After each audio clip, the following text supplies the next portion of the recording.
warahmatullahi wabarakatuh. Perkenalkan, nama saya Aidsullah, Program Studi Pendidikan Agama Islam, Institut Agama Islam Negeri Parepare. Pada video kali ini, kami dari kelompok 3 akan membahas materi tentang media dan peralatan belajar sebagai sumber belajar, di mana saya sendiri akan memaparkan materi yang pertama, yaitu cara praktis menggunakan OHP, lab bahasa, dan lab micro teaching. Nah, yang pertama yaitu OHP, yang merupakan OHP singkatan dari Overhead Projector. Merupakan media visual 3 dimensi proyektable, yaitu media yang cara kerjanya menggunakan sistem proyeksi, yang dimana merupakan perangkat keras yang sering disebut hardware. Adapun cara menggunakan OHP yang dimana cara kerjanya menggunakan sistem proyeksi untuk menampilkan pesan dengan menggunakan transparansi.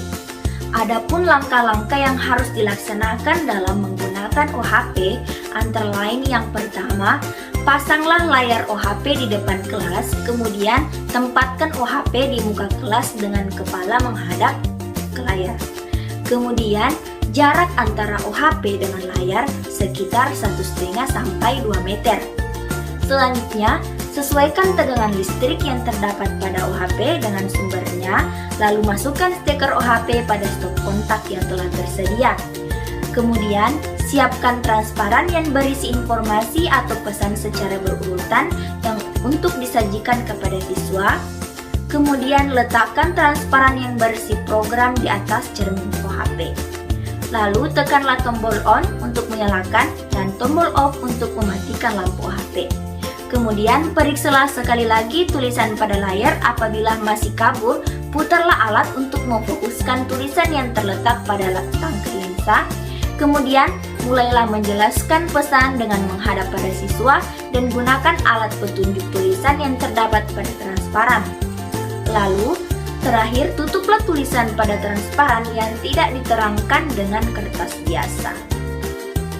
Membuat transparansi untuk OHP. Transparansi adalah plastik bening tembus cahaya yang berisi program untuk disampaikan pada siswa. Untuk menuliskan pesan pada transparan digunakan spidol khusus untuk transparan. Nah, yang pertama yaitu gunakan plastik khusus untuk transparan yang bersifat permanen sehingga dapat digunakan berulang-ulang. Apabila transparan akan digunakan untuk berkali-kali, sebaiknya menggunakan spidol permanen sehingga mudah dihapus. Kemudian, kalimat yang ditulis pada transparan adalah kalimat kunci. Nah, cara yang praktis untuk menulis di transparan yaitu menggunakan mesin pembuat transparansi atau semacam mesin fotokopi. Adapun kelebihan penggunaan OHP, yang pertama, dapat digunakan oleh kelompok besar maupun kelompok kecil. Yang kedua, guru dapat menyajikan pesan sambil memperhatikan siswa apabila terjadi kesulitan. Kemudian yang ketiga, OHP dapat digunakan tanpa memerlukan ruangan gelap, sehingga siswa dapat tetap mencatat hal-hal yang dianggap penting. Yang keempat, menggunakan OHP tidak memerlukan seorang operator. Dan yang kelima, memiliki teknik penyajian yang menarik dan tidak membosankan. Dan yang keenam, memiliki kemampuan untuk menampilkan warna. Dan yang ketujuh, dapat dibuatkan salinannya sebagai handout dengan memfotokopi. Yang kedelapan, dapat disimpan dan digunakan berulang-ulang. Yang kesembilan, dapat disusun kembali untuk situasi pembelajaran yang lain. Yang kesepuluh, kecepatan belajar siswa dapat dikontrol oleh pembelajar. Adapun kelemahan penggunaan OHP.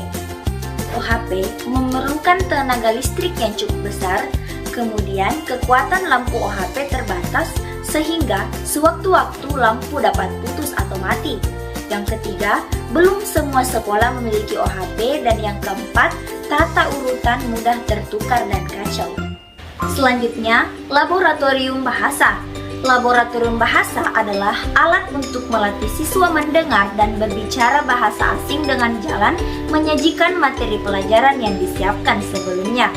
Laboratorium bahasa merupakan variasi mesin mengajar yang juga menggunakan sejumlah alat audiovisual lainnya, misalnya tape recorder, film strip, pelajaran berprograma, dan sebagainya.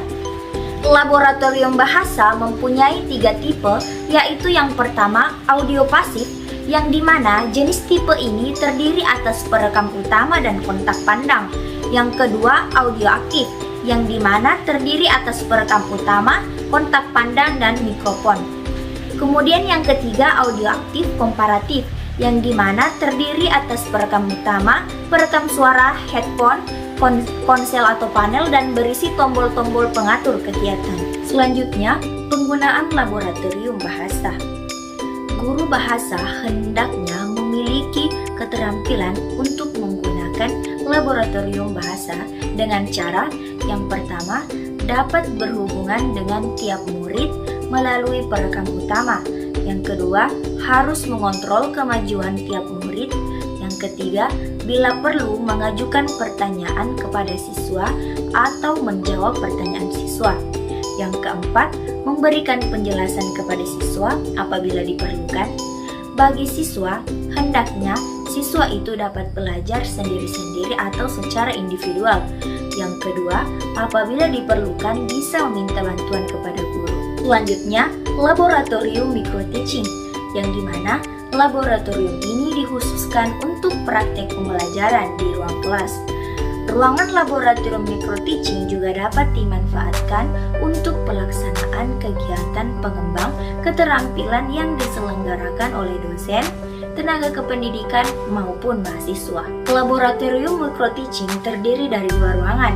Ruangan yang pertama adalah ruangan kedap suara yang telah dilengkapi dengan peralatan elektronik, penunjang pelaksanaan praktik pembelajaran, seperti televisi, speaker, dan sebagainya.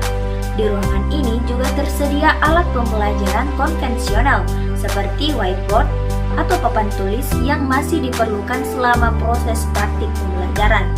Ruangan ini digunakan oleh mahasiswa untuk melakukan praktek mengajar, sehingga juga disediakan kursi untuk mahasiswa yang berperan sebagai siswa. Sementara itu, ruangan kedua merupakan ruang observasi yang dilengkapi dengan peralatan perekaman digital untuk merekam kegiatan yang dilakukan di ruang praktik.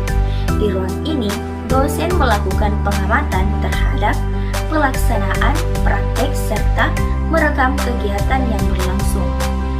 Kemudian hasil rekaman ini juga dapat diakses oleh mahasiswa sehingga dapat dijadikan bahan refleksi untuk perbaikan performa depannya.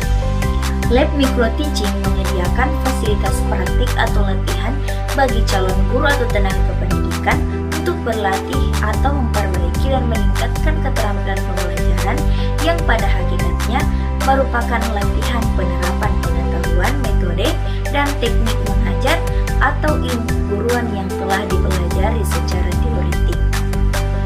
Kemudian, lab microteaching juga menyediakan kemudahan untuk membina keterampilan dan atau mengembangkan keterampilan khususnya tentang teknik-teknik mengajar yang efektif bagi tenaga kependidikan.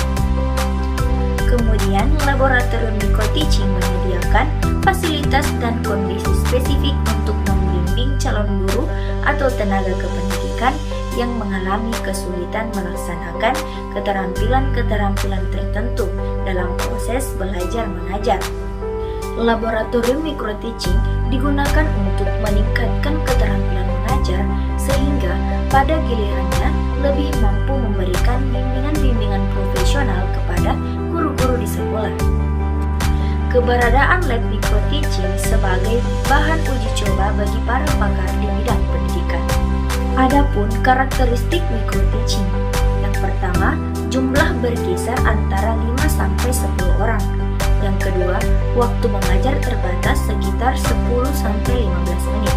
Yang ketiga, latihan terpusat pada keterampilan dasar mengajar. Yang keempat, menampilkan hanya 1 atau 2 keterampilan dasar mengajar yang merupakan bagian dari keterampilan mengajar yang kompleks. Yang kelima, membatasi fokus atau ruang lingkup materi pelajaran sesuai dengan ketersediaan waktu. Ditinjau dari praktikan, calon guru atau pendidik akan belajar bagaimana pembelajaran, sedangkan teman yang jadi siswa akan dapat mengamati bagaimana gaya mengajar temannya siswanya, serta dapat menilai tepat dan tidaknya keterampilan dasar pembelajaran yang dilakukan, seperti penggunaan metode dan strategi pembelajaran, penggunaan media pembelajaran, penilaian, dan seterusnya.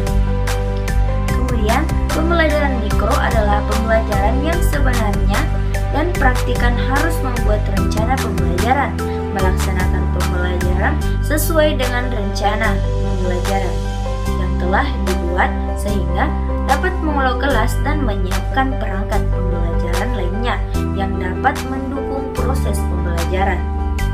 Kemudian, pembelajaran mikro bukanlah simulasi, karena itu teman sejawat tidak diperlakukan sebagaimana siswa dididik, akan tetapi mereka tetap menjadi teman yang sebenarnya dengan kedudukan sebagai siswa. Hal ini untuk menghindari perilaku teman sejawat yang dibuat kuat dan mengakibatkan tidak terkondisinya proses pembelajaran antar teman sejawat. Kemudian, pembelajaran diharapkan dapat direkam sehingga hasil rekaman tersebut dapat dijadikan bahan diskusi antara guru atau calon guru untuk dikoreksi dan diberikan masukan atau feedback guna perbaikan atas kekurangan praktikan. Dengan demikian, dalam bahasa yang ringkas dapat ditegaskan bahwa ciri khas micro teaching adalah real teaching yang dimikrokan meliputi jumlah siswa, alokasi waktu, fokus keterampilan, kompetensi dasar, hasil belajar, dan materi pokok pembelajaran yang terbatas. Demikianlah pemaparan materi dari saya, kurang lebihnya mohon dimaafkan. Wassalamualaikum warahmatullahi wabarakatuh.